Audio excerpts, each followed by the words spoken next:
최근에 전세가 잘 나가지 않아서 전세 보증금을 제때 돌려받지 못하는 경우가 종종 생기곤 합니다.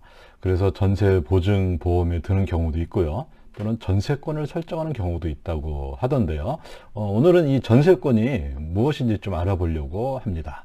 여기서 말하는 전세권은 우리가 일반적으로 말하는 전세계획에서 나오는 개념과는 조금 다르다고 하던데요. 자, 이것이 정확히 어떤 이야기인가요? 네, 여기서 말하는 전세권은 이제 등기부의 전세권을 설정하는 개념인데요. 등기부에 설정하는 이제 전세권을 정확히 이해하려면 몇 가지 알아야 되는 개념이 있습니다. 그 법률적인 내용이라서 조금 생소하실 수 있는데요. 그래도 필요한 내용이니까요. 제가 한번 쉽게 설명해 보겠습니다. 그러니까 임대인과 임차인이 그 임대차 계약을 하게 되면 이 계약은 원칙적으로는 직접 계약한 당사자들끼리만 계약 내용을 이행할 책임이 있습니다. 그러니까 이렇게 당사자끼리만 이행 책임이 있는 계약을 채권 계약이라고 하는데요. 여기서 이제 채권은 우리가 금융시장에서 자주 쓰는 국채, 회사채 이런 채권과 느낌이 조금 다르죠. 아무튼 이런 채권 계약 개념과 비교되는 물권이라는 개념이 있습니다.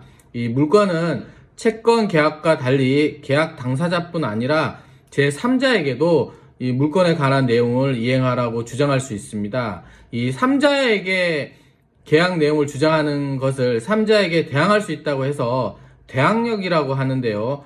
일단 여기까지만 기억하시고요.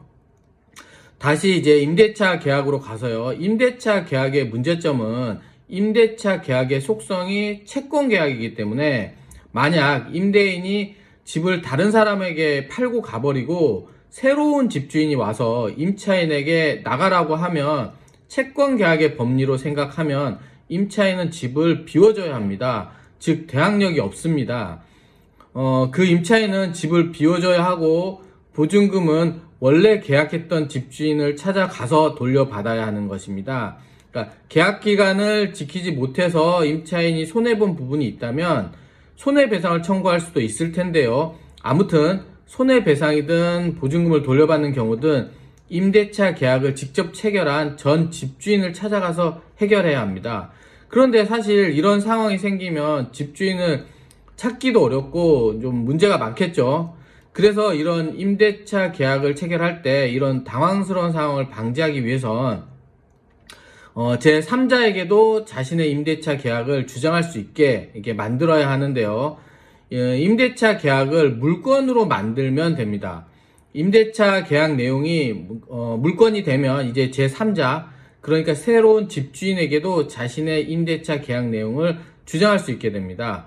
그러면 임대차 계약을 어떻게 물건으로 만드냐면 임차권 등기 제도나 전세권 등기 제도를 통해 등기부에 관련 내용을 고시함으로써 이제 새로운 집주인이 와서 비워달라고 해도 나가지 않아도 뭐 되는 것입니다. 법리적인 내용이라 좀 까다롭긴 한데요. 이걸 한번 쉽게 정리해 보면요. 임대차 계약은 원칙적으로는 채권 계약이다. 따라서 직접 계약한 집주인에게만 계약 이행에 대한 책임이 있고 새로운 집주인에게는 계약 이행 책임이 없는데 임대차 등기 제도나 전세권 등기를 통해서 임대차 계약을 공시함으로써 직접 계약한 집주인뿐만 아니라 새로운 집주인에게도 기존 임대차 계약을 주장할 수 있다. 이런 말인 것 같습니다. 그런데 우리가 알기로는 일반적으로 우리가 임대차 계약을 할 때 임차권 등기나 전세권 등기를 하지 않는 경우가 대다수 아닌가요? 그렇다고 집주인이 바뀌었다고 나가라고 그랬다는 이야기는 들어본 적은 없었던 것 같은데요. 네, 맞습니다. 사실 임대차 등기나 전세권 등기를 하는 것이 일반적이진 않죠. 그래서 과거에는 실제로 이제 임대인이 집을 팔고 사라지고 임차인이 보증금을 못 받고 집을 비워줘야 되는 경우가 종종 생겼었습니다. 그런데 사실 주택 임대차 계약이라는 것이 생존권과 직결된 것이잖아요. 그래서 해결책으로 생겨난 것이 임대차 보호법이라는 이제 특별법입니다. 임대차 보호법의 적용 대상이 되면 주택은 거의 대부분 적용된다고 보면 되고요. 상가의 경우는 상가 임대차 보호법이 따로 있는데 모든 상가가 적용 대상이 되는 건 아니고요. 뭐 적용되는 경우도 있고 아닌 경우도 있습니다. 어쨌든 주택 임대차 보호법 대상이 되게 되면 앞서 이야기한 대로 임차권 등기나 전세권 등기를 하지 않아도 3자에 대한 대항력을 인정하는데요. 무조건 인정하는 건 아니고요. 조건이 있습니다. 계약자가 전입 신고를 해야 하고 이사를 와서 점유를 하고 있으면 마치 이제 등기부에 공시한 것과 마찬가지로 3자에 대해서 임대차 계약의 이행을 주장할 수 있게 되었습니다. 네, 그렇다면 앞서 이야기하신 대로 민법상 원칙은 등기부에 공시해서 3자에게 알린 경우만 3자에 대해 기존 계약의 이행을 주장할 수 있는데 임대차 보호법이라는 것이 생기면서 전입신고와 이사를 해서 살면 등기부에 공시한 것과 동일한 효과를 부여한다. 이런 말인 것 같습니다. 아마 지금까지 이야기한 것이 전세권을 설명하기 위해서 해주신 것 같은데요. 자, 그렇다면 그 다음은 어떻게 되나요? 네, 그렇습니다. 임대차 계약을 할 때 만약 임대차 보호법의 적용을 받는 경우라면 3자에 대해 자신의 권리를 주장할 수 있지만 만약 임대차 보호법의 적용을 못 받는 경우라면 앞서 설명한 대로 등기부의 임차권 등기나 전세권 등기를 통해 대항력과 경매에 이제 붙여졌을 때 활용할 우선 변제권 등 몇 가지 권리를 확보해야 합니다. 그러니까 임대차 보호법의 적용 대상이면 사실 굳이 전세권 등기를 할 필요는 없습니다. 네, 어차피 전입신고와 점유를 통해 대항력을 인정받고 있는데 추가적으로 전세권 등기까지 할 필요는 없겠지요. 그런데 만약 전입신고를 못하는 경우가 있을 수 있습니다. 예를 들어 계약은 부모님이 계약하고 뭐 그 자식이 전입한다든지 뭐 사장님이 계약하고 뭐 실제 전입은 직원들이 하는 경우는 계약자가 전입신고를 한 것이 아니라서 원칙적으로 대항력을 인정받지 못합니다. 물론 이제 판례를 보면 부모님이 계약하고 자식이 사는 경우 계약자와 이제 뭐 동일 관계로 봐서 대항력이 인정된 사례도 있지만 아무튼 머리가 좀 아플 수 있겠죠. 그리고 전입을 중간에 뺐다가 다시 전입하는 경우도 문제가 생길 수 있습니다. 네, 임대차 보호법으로 대항력을 인정받기 위해서는 전입신고 그리고 이사해서 점유하는 거 이 두 가지를 해야 하는데 이 전입신고가 불확실한 경우는 임대차 보호법 적용이 안 될 수도 있으니까 그걸 방지하기 위해서 전세권 등기를 한다. 이런 이야기 같습니다. 자, 그렇다면 이사해서 점유를 못하는 경우에도 전세권 등기가 필요할 수 있을 것 같네요. 네, 그렇습니다. 뭐 전입신고만으로 부족하고 그 집에서 살고 있어야 대항력이 유지가 되는데요. 예를 들어서 계약이 만료가 돼서 다른 곳으로 이사를 가야 하는데 집주인이 이 보증금을 돌려주지 않아서 나중에 이제 받기로 하고 우선 다른 곳으로 이사를 가면 임대차 보호법의 대항력이 사라지게 됩니다. 이럴 땐 보통 임차권 등기를 하고 이사를 가는데요. 뭐 전세권 등기도 마찬가지 효력이 있습니다. 그리고 오늘은 주택의 경우를 주로 말씀드리고 있는데요.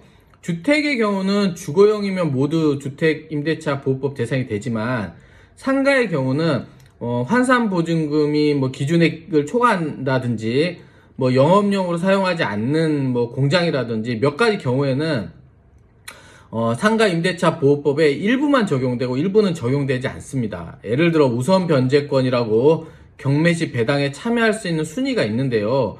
환산 보증금 기준을 초과하는 상가인 경우는 우선 변제권을 인정받지 못하기 때문에 전세권 등기를 해서 우선 변제권을 확보해야 합니다.